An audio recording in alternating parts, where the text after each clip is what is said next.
the Baron finally decides to send another to reclaim his town, did he?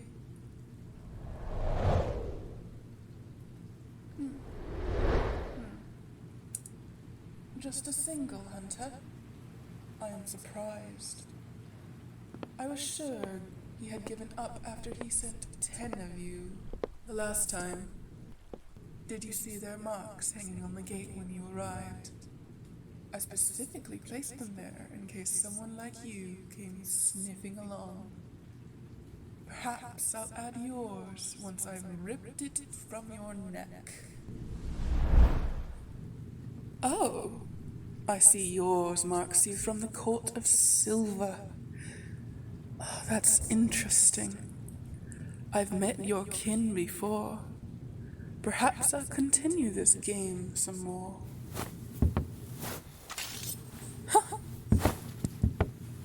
What's wrong, Hunter? Has your eyes not adjusted yet? Can they not find me in the shadows?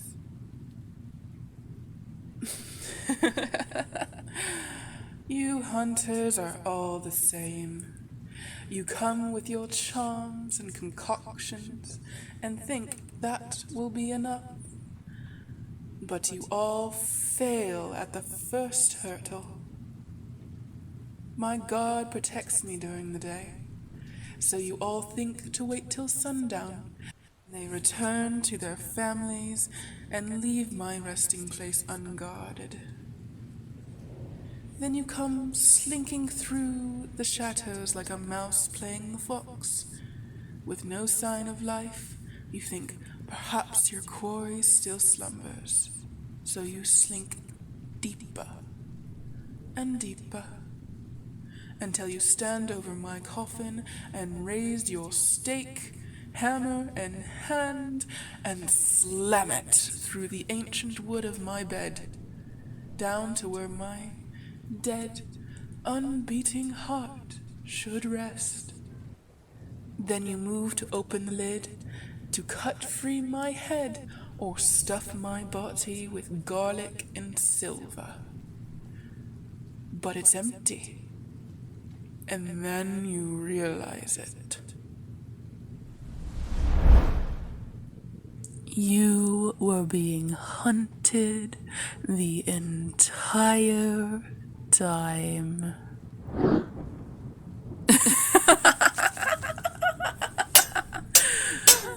What's wrong, Hunter? Can't keep up. Oh, come on. You can do better than that. Oh, you were giving your set a pounding. Come on.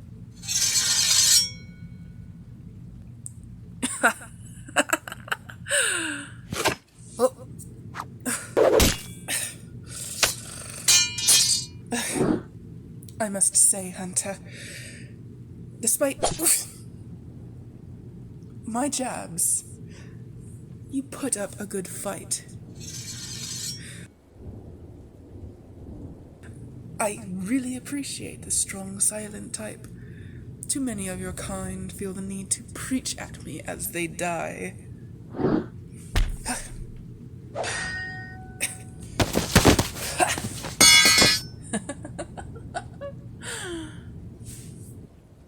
Unfortunately for you, I did not lie about being familiar with your sect.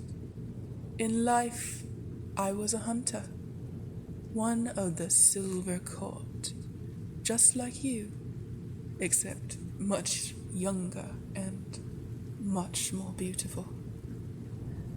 So I know all your dirty tricks, and they are useless on me.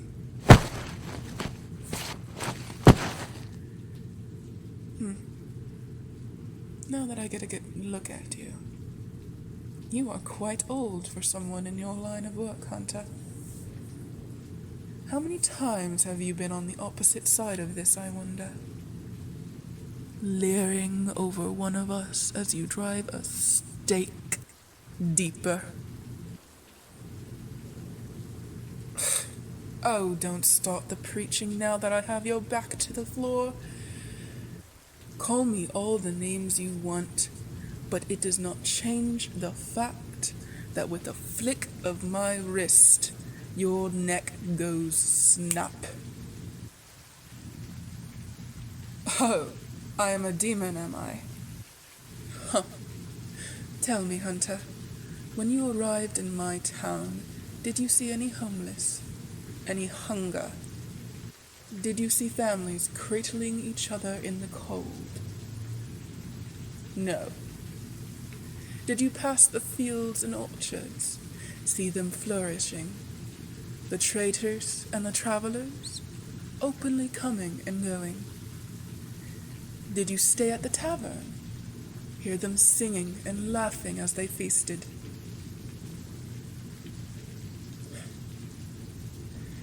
Your silence speaks volumes, Hunter. You and the others, your first real mistake wasn't trying to hunt me, but trusting that snake of a baron. He was bleating this place dry when I arrived. He was the one who took advantage of these people and got fat and rich on the blood and sweat of those he was meant to protect. And so I decided to put an end to it. I am no real monster.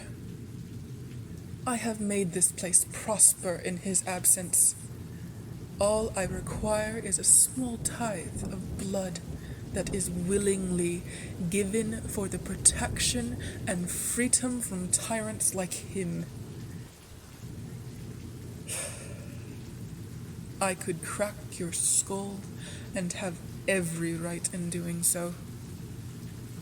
But I will give you one last chance, Hunter. Take your gold from the Baron and flee this place.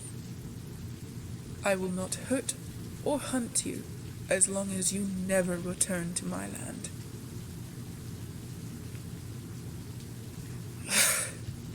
Don't be ridiculous, Hunter. I am not the monster you were told of.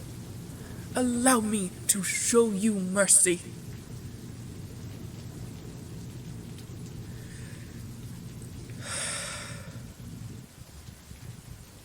Fine. If it is death you would prefer, I will not deny your request. But neither will I waste your life.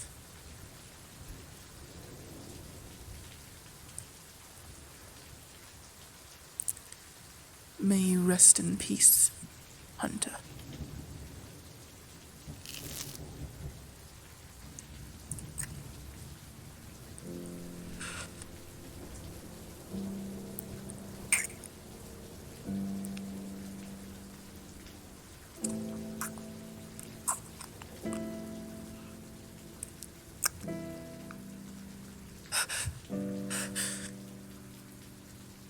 Where did you hear that name, Hunter?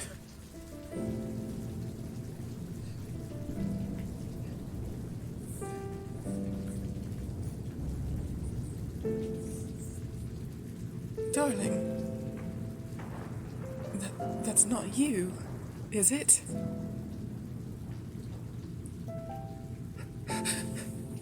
No, stay with me, darling. I need you to answer me. You can't just leave again, not like this. Darling! Yes, Arthur. They are recovering well. Thank you for your concern. You can just set the food on the table. And tell the townsperson I have no need to feed tonight. They can go home. In fact, you should probably do the same. I appreciate your concern, but they are no longer a danger to me. Please, go get some rest.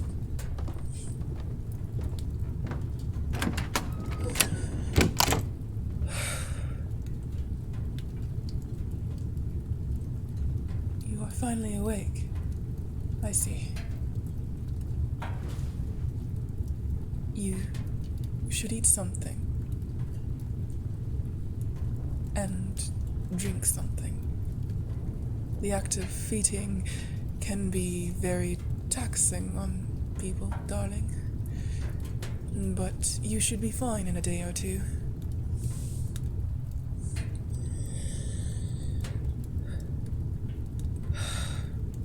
I suppose I need to address the elephant in the room before you do anything. Yes, it is me. In the flesh. Maybe not the living flesh, but I am the person you hunted down vampires with over a decade ago. Which is the important thing. No, I did not steal this face. How can you think I would steal my own face? You stubborn fool. Use whatever dispel scroll or tincture you want to test it. This face is very much my own.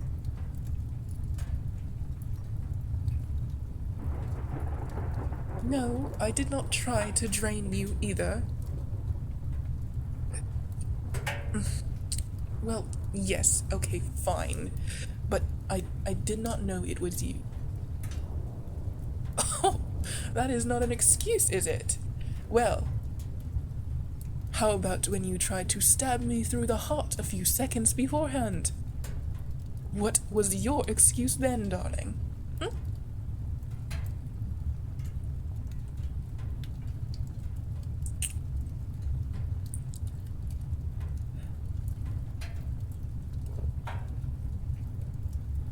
You must believe me somewhat, at least. Otherwise you would have already leapt over this table and tried to stick me with that fork.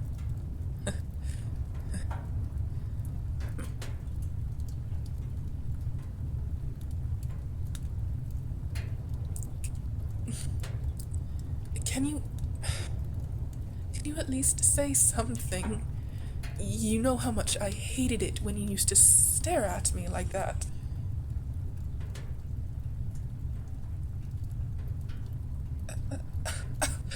Still as beautiful as the day I left. Well, nearly 2 decades of you thinking I'm dead, and the first reaction is to fluster me. Oh dear. I see you're the same old flirt. Emphasis on old.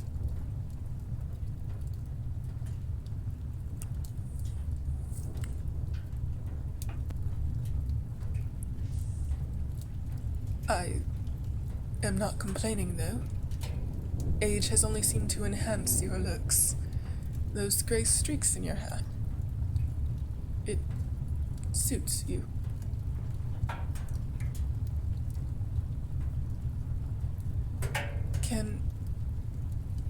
Can I sit beside you?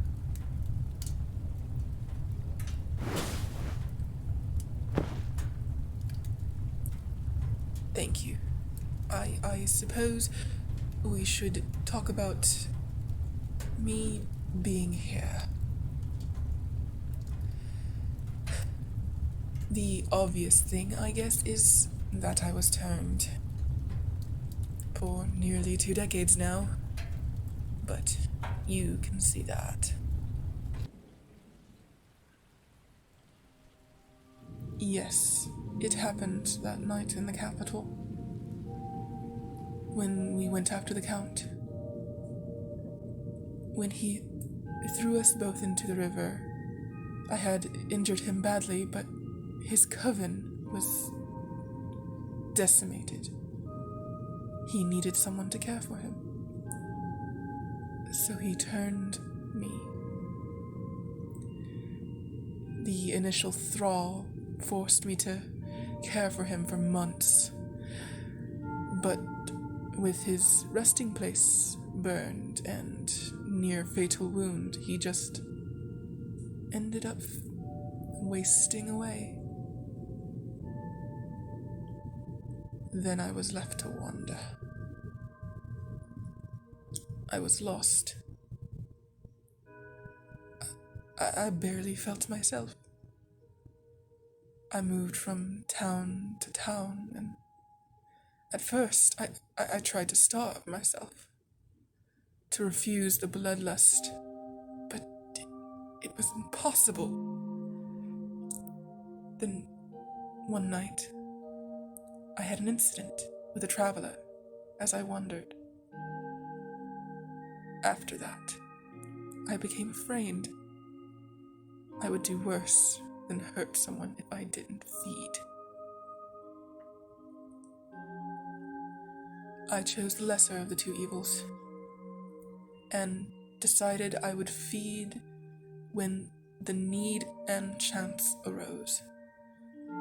I can say with full confidence I have never killed anyone who was not aiming to do the same to me.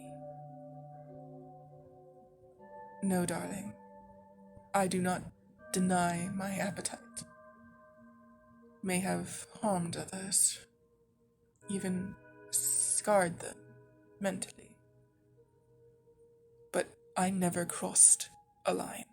I did not have to.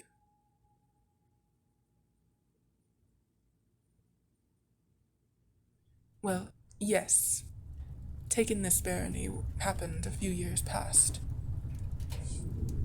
I had spent most of my years on the move, even taking contracts for certain individual wished discretion.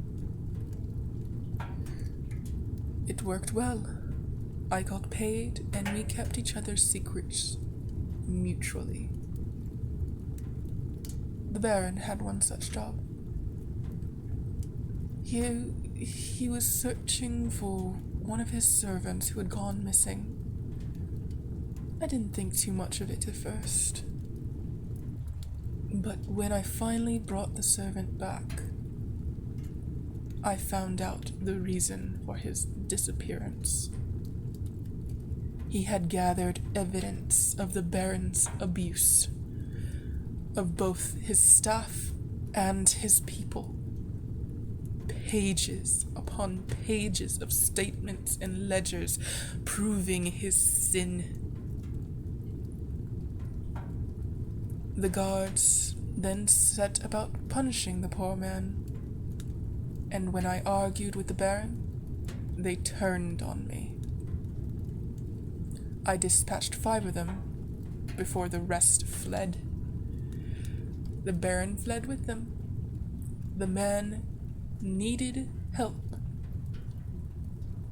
and the manor was empty, so I stayed. He, in turn, convinced the people I was a better alternative to the Baron, and watched over me as I rested during the day.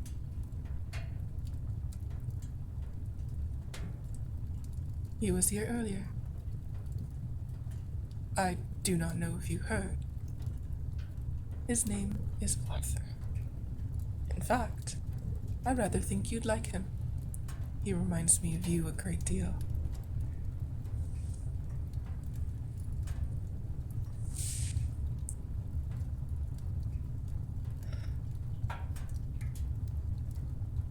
I did think of looking for you, but I worried.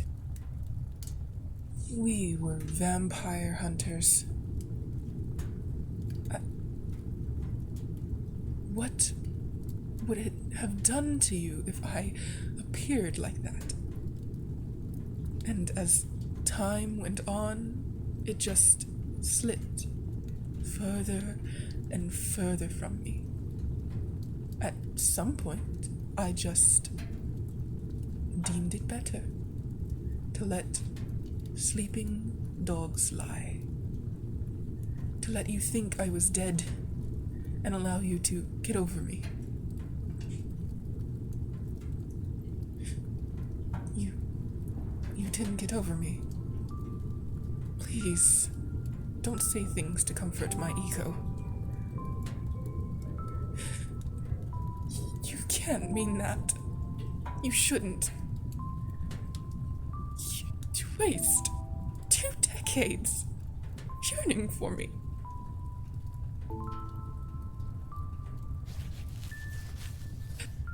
You always did know how to comfort me. Your hands are still warm. I can't recall how long it has been since I've been this close to someone.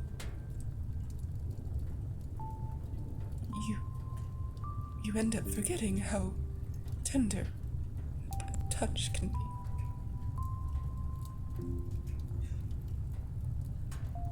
Please, darling, can I embrace you?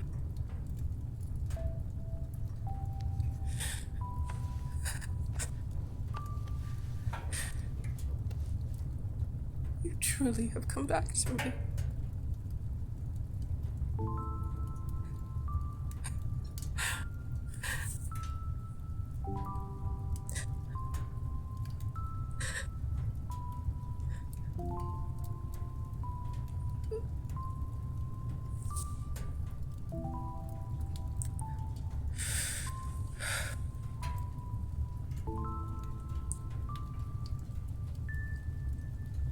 I won't say the years have treated you kindly,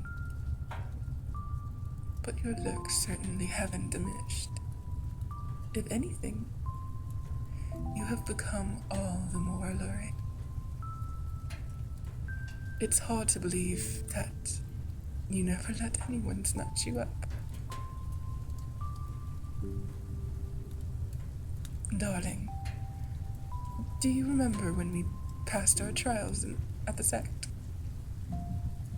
We celebrated in a room much like this. And when everyone else went off to that tavern on Smith Street, it was just you and me left, facing each other like this.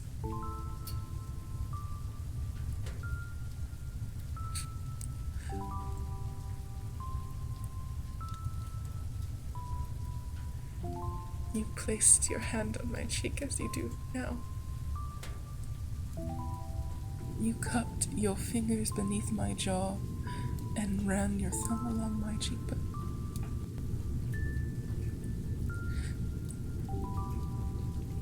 You then said I had the most beautiful eyes you'd ever seen.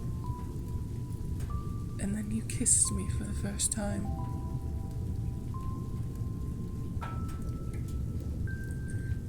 Tell me, darling, even now, with my pupils dark and red, should I dare hope you still think them so?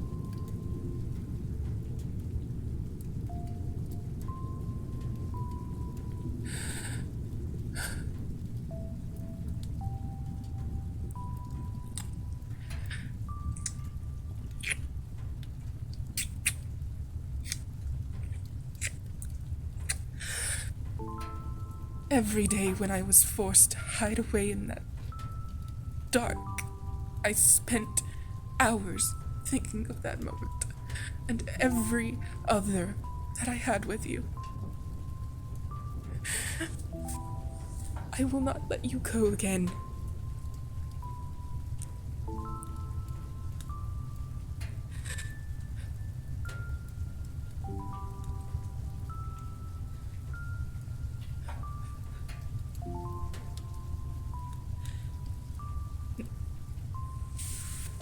Now please, lay down and embrace me. You must rest. No, I will not hear another word of it. There'll be plenty of time to talk on the morrow.